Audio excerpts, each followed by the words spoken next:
And it may be cold outside, but at least Florida isn't bringing in that early snow like the other parts of the country. Now, the National Weather Service reports that this Arctic outbreak is bringing in those January temperatures in the early month of November. The average American spends about $2,600 on gas a year. So with that 20% drop that happened in June on gas prices, well, some may see the library as a safe haven, but it wasn't so safe last night. A shooting took place here at Stroger Library at Florida State University. But let's take a look at it like this. I'm standing in this ditch on Putnam Drive, and many other residents in the area say the flooding here is very horrific. But the law requires schools to open up no later than 14 days before Labor Day. Some school districts say they need more than 2 weeks before Labor Day. This old electric building is turning into a family American restaurant called the Edison.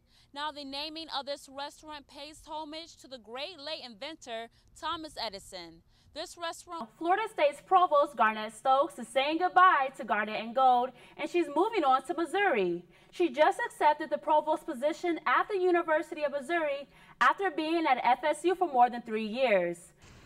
A deadly shootout caused a deputy to go down. The gunshots were alarming to the peaceful neighborhood of Plantation Woods, where many residents woke up to a nightmare. I was actually terrified at the beginning when I heard the gunshots. I didn't really know what to do, so I just, when I saw the shooter come and start shooting at Mr. Angulo, I just started screaming. Scott Angulo is a Tallahassee Police Department officer who lives in the neighborhood. He fired the fatal shots that killed the suspect. Leon County Sheriff Office officials say the suspect, identified as Curtis Hawley, had harsh feelings toward law enforcement that caused him to plan the attack. We have information that we have received that this person was anti-government, was anti-establishment, and was had discussed at some point in time planning to harm law enforcement. The ambush began with a neighbor calling 911 to report the fire coming from the gunman's house. When Deputy Smith and Deputy Colin Wolficle arrived, they were met with gunshots, leaving Smith dead and Wolficle wounded. These first responders performed their duties bravely, with courage, and with honor. The Leon County Sheriff Office says the investigation is ongoing, and more information will be released after clarification. Most of our prescribed medicine comes from the local drugstore. But if the Florida Medical Marijuana Act is passed, then patients aren't allowed to pick up their medicine from the pharmacist, according to the proposed bill. Tallahassee's local pharmacist Danny Jackson believes pharmacists should be involved with the way medical marijuana is distributed.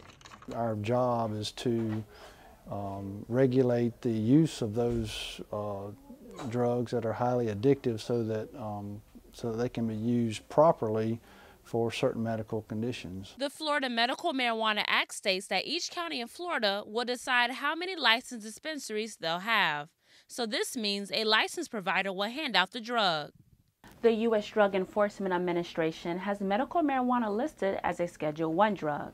And those types of drugs aren't found on a pharmacy shelf like this because pharmacists aren't allowed to distribute Schedule I drugs. Florida Senator Jeff Brandes, who proposed the bill, explains how the cannabis will be prescribed. They would have medical cannabis, and they would have it in edible form, they would have it in an oil form, under mine they could potentially have it in a smokable form. Those would all be available at the retail facility, and that's all that's available at that facility. And if this bill is passed, medical marijuana will start to be distributed in July 2016. For News 20 at 5, I'm Brittany Collins. Since 1989, Leon County has thrived because a penny was taken out of the sales tax. The penny sales tax extension allows parks to be built and roads to be fixed. But residents say this extension should impact all Leon County communities. They need to kind of address this side of town, you know, not just the rich folks out of town. Some Leon County residents believe this extension is a waste of money. But others want the drainage issues fixed in the Town South Shopping Center and more Star Metro bus routes. But let's take a look at it like this. I'm standing in this ditch on Putnam Drive, and many other residents in the area say the flooding here is very horrific. And because there are no sidewalks, this can be a safety hazard for children, especially the ones who walk on these narrow roads. But there are plans for the improvement of lower-class communities in Leon County.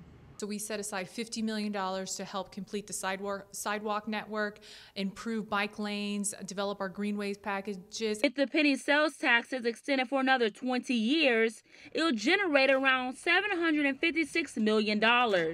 Reported in Tallahassee, I am Brittany Collins for the Election Night Special 2014.